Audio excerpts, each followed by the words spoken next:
Hi friends, അസ്സാം വലൈക്കും. ബിസ്മി കിച്ചണിലോട്ട് എല്ലാവർക്കും സ്വാഗതം. ഇന്ന് നമ്മൾ ബ്രെഡും റവയും വെച്ചിട്ടുള്ള വളരെ വ്യത്യസ്തമായിട്ടുള്ള ഒരു സ്നാക്കിൻ്റെ റെസിപ്പിയാണ് കേട്ടോ ചെയ്യുന്നത്. എങ്ങനെയാണെന്ന് നോക്കാം.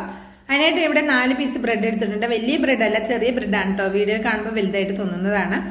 അപ്പോൾ ഈ ബ്രെഡിനെ നമുക്ക് എന്താ പറയുക, സൈഡൊക്കെ കട്ടാക്കി മാറ്റിയതിന് ശേഷം നമുക്കിതൊന്ന് കട്ടാക്കി ഒരു ബൗളിലേക്ക് ഇട്ട് കൊടുക്കാം.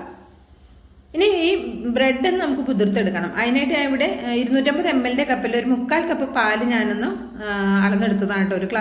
ചെറിയൊരു ഗ്ലാസ്സിലേക്ക് ഈ പാല് ഈ ബ്രെഡിലേക്ക് ഒഴിച്ചിട്ട് ഇതെല്ലാം പാട് നന്നായിട്ടൊന്ന് മിക്സാക്കി കൊടുക്കുക. കുത്തി ഉടക്കുകയൊന്നും വേണ്ട. ഈ പാലിലേക്ക് ബ്രെഡൊന്ന് നന്നായിട്ടൊന്ന് മുങ്ങി വരണം. എന്താ പറയുക, നമ്മളെന്താ സോക്ക് ചെയ്ത് വെക്കൂലേ, അതേപോലെ ഒന്ന് ആക്കി വെക്കുക. എന്നിട്ട് ഇതിവിടെ നമുക്ക് മാറ്റി വെക്കാം കേട്ടോ. ഇനി നമ്മൾ എടുത്തിട്ടുള്ളത് 250 ml കപ്പിൽ 1 കപ്പ് റവയാണ് എടുത്തിട്ടുള്ളത്. നല്ല നൈസായിട്ടുള്ള റവയാണെങ്കിൽ നമ്മളിത് പൊടിച്ചെടുക്കേണ്ടതൊന്നും ആവശ്യമില്ല. ഇതിപ്പോൾ അത്യാവശ്യം നിങ്ങൾക്ക് കാണുമ്പോൾ തന്നെ അറിയാം, നല്ല തരിയുള്ള റവയാണ്. അപ്പോൾ 250 ml കപ്പിൽ 1 കപ്പ് റവ എടുത്തപ്പോൾ 1/2 കപ്പ് മൈദ കൂടി ചേർക്കുന്നുണ്ട്. ഒരു 3 ഏലക്ക ഫ്ലേവറിനായിട്ട് ചേർത്ത് കൊടുക്കുന്നുണ്ട്. ഒരു 1/4 കപ്പ് പഞ്ചസാരയും ചേർക്കുന്നുണ്ട്. പഞ്ചസാര മധുരം നിങ്ങളുടെ ടേസ്റ്റിനനുസരിച്ച് ചേർക്കാം. ഇതൊരു പാകത്തിനുള്ള മധുരം മാത്രമേ ഉണ്ടാവുള്ളൂ. കൂടുതൽ വേണമെങ്കിൽ 1 ടേബിൾ സ്പൂൺ അധികം ചേർത്ത് കൊടുക്കുക കേട്ടോ. ഇതെല്ലാം പാടെ പൊടിച്ചിട്ട് ഒരു ബൗളിലേക്ക് ഇട്ട് കൊടുക്കുക.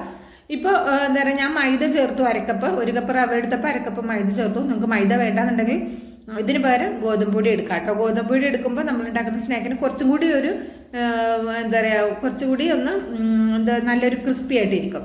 ഇനി ഇതിലേക്ക് ഒരു 2 ടേബിൾ സ്പൂൺ നെയ്യ് മെൽറ്റാക്കിയതാണ് ചേർത്ത് കൊടുത്തത്. മെൽറ്റാക്കാതെയും ചേർത്ത് കൊടുക്കാം. ഇനി ഇതിലേക്ക് ഒരു 2-3 പിഞ്ച് ഉപ്പ് ചേർത്ത് കൊടുക്കാം. നമ്മൾ പഞ്ചസാര ചേർത്തല്ലേ മധുരം ഒന്ന് ബാലൻസ് ആകാൻ. പിന്നെ ഇതിനകത്ത് ബേക്കിംഗ് പൗഡറാണ് ചേർത്തത്. ഒരു 1/4 ടീസ്പൂണിൻ്റെ താഴെ ചേർത്ത് കൊടുത്തിട്ടുണ്ട്.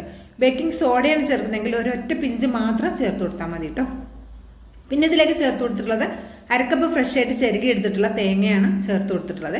ഇനി ഇതെല്ലാം പാടെ നന്നായിട്ടൊന്ന് മിക്സാക്കി കൊടുക്കുക. നമ്മൾ ബേക്കിംഗ് പൗഡർ ചേർത്തതല്ലേ, അപ്പോൾ അതെല്ലാം അടുത്ത് ഉപ്പുമൊക്കെ എല്ലായിടത്തും എത്തുന്ന രീതിയിൽ ഒന്ന് മിക്സാക്കി കൊടുക്കുക.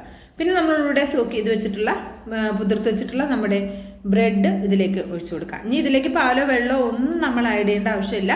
നമ്മൾ ഈ 3/4 കപ്പ് പാലിൽ ഈ 4 പീസ് ബ്രെഡ് പുതിർത്തെടുത്തത് ഇത് ഫുള്ളായിട്ട് നനഞ്ഞ് കിട്ടാനുണ്ടാവും കേട്ടോ. അപ്പോൾ നിങ്ങൾ കുഴക്കുന്ന സമയത്ത് പിന്നെ എന്താ പറയുക, ഇതിലേക്ക് പാലോ എന്തെങ്കിലും വേണമെന്ന് കരുതിയിട്ട് ഒഴിച്ചു കൊടുക്കേണ്ട ആവശ്യമില്ല. ഇതുകൊണ്ട് തന്നെ നമുക്ക് ഈ ഒരു പറഞ്ഞ അളവിൽ എടുക്കുകയാണെങ്കിൽ ഇതുകൊണ്ട് തന്നെ നമുക്ക് കുഴച്ചെടുക്കാൻ പറ്റും. പിന്നെ റവയാണ്, നന്നായിട്ട് കുഴച്ച് കഴിയുമ്പോൾ നിങ്ങൾക്ക് ഒരു ലൂസ് പോലെ തോന്നും. റവയാണ് ഒരു 10-20 മിനിറ്റ് സോക്ക് ചെയ്ത് വെക്കണം. ഞാൻ ഒരു 10 മിനിറ്റ് മാത്രമേ വയ്ക്കുന്നുള്ളൂ, സമയമില്ലാത്തതുകൊണ്ട്. സമയത്തൊക്കെ ഒരു 20 മിനിറ്റൊക്കെ വെക്കുകയാണെങ്കിൽ കുറച്ചുകൂടി നല്ലതാണ്. അപ്പോൾ റവയിലേക്ക് ആ പഞ്ചസാരയൊക്കെ പിടിച്ച് നല്ല അടിപൊളിയായി കിട്ടും.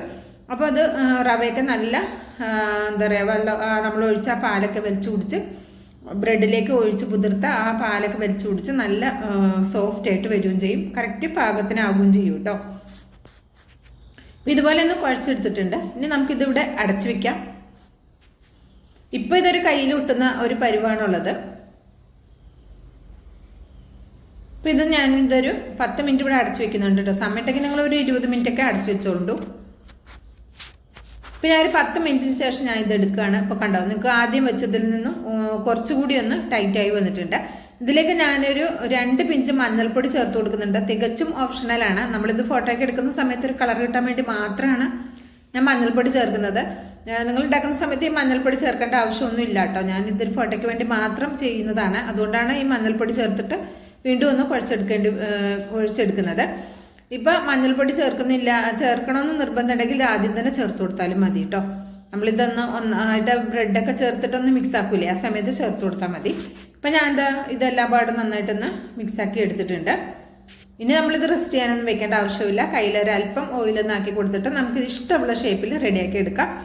അപ്പോൾ ഈ സമയത്ത് ഞാൻ കുറച്ച് ഓയിലൊന്ന് ചൂടാക്കാൻ വെച്ചിട്ടുണ്ട് കേട്ടോ. അപ്പോൾ ഈ ഒരു ഐറ്റം തയ്യാറാക്കുമ്പോൾ ഓയിൽ തന്നെ റെഡിയാക്കുകയാണ് നല്ലത്. ആദ്യം കുറച്ച് വണ്ണത്തിൽ ഈ ഒരു വലുപ്പത്തിൽ റെഡിയാക്കി എടുക്കുന്നുണ്ട്. ഓയിൽ ഒരു മീഡിയം ടു ലോ ഫ്ലെയിമിൽ വെച്ചിട്ട് വേണം റെഡിയാക്കി എടുക്കാൻ. എണ്ണ നല്ലതായി ചൂടായി പോയിട്ടുണ്ടെങ്കിൽ ഒന്ന് ലോയിലേക്ക് വെച്ചിട്ട് ചൂട് ക്രമീകരിച്ച് ഒരു മീഡിയത്തിൻ്റെ ലോയിൻ്റെ ഇടയിൽ വെച്ചിട്ട് ഇത് നമുക്ക് ഫ്രൈ ആക്കി എടുക്കാം കേട്ടോ. ഇപ്പോൾ ആദ്യം ഉണ്ടാക്കുന്നത് ഇതുപോലെ കുറച്ച് കട്ടിയിലാണ്. പിന്നെ നമുക്കിത് ഏത് ഷേപ്പിൽ വേണം ആ ഷേപ്പിൽ നമുക്കിത് റെഡിയാക്കി എടുക്കാവുന്നതാണ് കേട്ടോ. ആദ്യം ഇട്ട് കൊടുത്തത് ആദ്യം റെഡിയായി വരുന്നുണ്ട്. നമുക്കിതൊരു ഒരു പാത്രത്തിലേക്ക് മാറ്റി കൊടുക്കാം. വീഡിയോ ഇഷ്ടമാകുകയാണെങ്കിൽ കാണുമ്പോൾ തന്നെ ഒരു ലൈക്ക് തന്ന് സപ്പോർട്ട് ചെയ്യാൻ മറക്കരുത്. അതുപോലെ വീഡിയോ സ്കിപ്പ് ചെയ്യാതെ കണ്ടാൽ മാത്രമേ നമ്മൾ എന്തെല്ലാം ചേരുവകൾ ചേർത്തു എന്നുള്ളത് നിങ്ങൾക്ക് മനസ്സിലാവുള്ളൂ കേട്ടോ. സ്കിപ്പ് ചെയ്യുന്ന സമയത്ത് നമ്മൾ ചേരുവകൾ എന്തൊക്കെ ചേർത്തു എന്നുള്ളത് നിങ്ങൾക്ക് മനസ്സിലാകാതെ വരും. അപ്പോൾ എല്ലാ കൂട്ടുകാരും സ്കിപ്പ് ചെയ്യാതെ കാണുക. അതുപോലെ വീഡിയോ ഇഷ്ടമാകുകയാണെങ്കിൽ ഒരു ലൈക്ക് തന്ന് സപ്പോർട്ട് ചെയ്യാനും മറക്കരുത്. നിങ്ങളുടെ സപ്പോർട്ട് വളരെ പ്രധാനമാണ്, അതുകൊണ്ട് ഒരു ലൈക്ക് തന്ന് സപ്പോർട്ട് ചെയ്യണം കേട്ടോ. അതുപോലെ തന്നെ വീഡിയോയെക്കുറിച്ചിട്ടുള്ള അഭിപ്രായങ്ങളും അറിയിക്കാനും മറക്കരുതേ. അപ്പോൾ ആദ്യം ഇട്ടതൊക്കെ ഇവിടെ റെഡിയായി വന്നിട്ടുണ്ട്. അതൊക്കെ ഇങ്ങനെ കോരിയെടുക്കുന്നുണ്ട്. അപ്പം ഇത് എന്താ പറയുക, ബാക്കിയുള്ള ഞാൻ കുറച്ച് കനം കുറച്ചിട്ടാണ് കേട്ടോ തയ്യാറാക്കുന്നത്. ഞാനിവിടെ 2-3 ഷേപ്പിലൊക്കെ റെഡിയാക്കി എടുക്കുന്നുണ്ട്. നിങ്ങൾക്ക് ഏതാണോ സിമ്പിൾ എളുപ്പത്തിൽ തയ്യാറാക്കുന്നത് ആ രീതിയിൽ തയ്യാറാക്കി എടുക്കാം. അപ്പോൾ ഇതുണ്ടോ ഇങ്ങനെ ഒന്ന് വരിഞ്ഞിട്ട് എടുക്കുന്നുണ്ട്. നമ്മൾ എന്താ പറയുക, ബിസ്ക്കറ്റൊക്കെ തയ്യാറാക്കി എടുക്കൂലേ, ആ രീതിയിൽ തയ്യാറാക്കി എടുക്കുന്നുണ്ട്. ചൂട് ചായക്കൊപ്പൊക്കെ അടിപൊളി കോമ്പിനേഷനാണ്. അതുപോലെ തന്നെ കുട്ടികൾക്ക് സ്കൂൾക്ക് സ്നാക്കായിട്ടും കൊടുത്തു വിടാൻ പറ്റും. 4 മണി വിട്ട് വരുന്ന കുട്ടികൾക്ക് ചായക്കൊപ്പവും അടിപൊളിയാണ്. ഇതെന്താ, നമ്മുടെ വീട്ടിൽ കാണുന്ന സാധാരണ ചേരുവകൾ മാത്രമല്ലേ ഉള്ളൂ, പെട്ടെന്ന് തന്നെ നമുക്ക് റെഡിയാക്കി എടുക്കാൻ പറ്റും.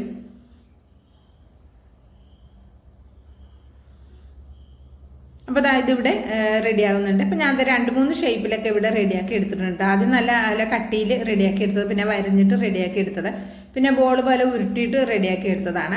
പിന്നെ ഇതുപോലെ നമ്മളൊന്നിങ്ങനെ കയ്യിൽ വെച്ചിട്ടൊന്ന് മടക്കിയിട്ട് ഇങ്ങനെ റെഡിയാക്കാം. നമുക്ക് ഏതാണോ താല്പര്യം ആ രീതിയിൽ റെഡിയാക്കി എടുക്കാം കേട്ടോ. ഗോതമ്പൊടി ചേർക്കുമ്പോൾ കുറച്ചുകൂടി ക്രിസ്പി ആയിട്ട് കിട്ടും. മൈദ ചേർക്കുമ്പോൾ കുറച്ചൊരു സോഫ്റ്റ് ഉണ്ടാവും, അത്രേ ഉള്ളൂ വ്യത്യാസം.